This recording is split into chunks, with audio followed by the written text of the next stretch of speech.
আল্লাহ ডেকে বলে, গোলাম আমি হলাম গাফিরুয যামব কাবিলুত তাওব। আমার কাজ হলো ক্ষমা করা, আমার কাজ হলো তওবা কবুল করা। শয়তানের কাজ হলো ওয়াসওয়াসা দেওয়া, আমাদেরকে ভুল পথে নিয়ে যাওয়া। আর আমাদের কাজ হলো ভুল করে ফেলা, আল্লাহর কাজ হলো ভুলগুলো মাফ করে দেয়া।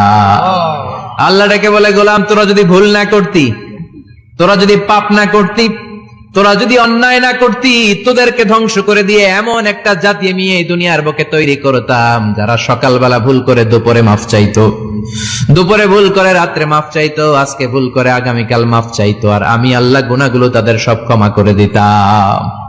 ক্ষমা করে দিতে আল্লাহর বড্ড ভালো লাগে। বান্দা আল্লাহর কাছে বারবার চাক, চোখের পানি ছাড়ুক, এটা আল্লাহ পছন্দ করে। চোখের পানির যে কত পাওয়া আপনি কল্পনাই করতে পারবেন না।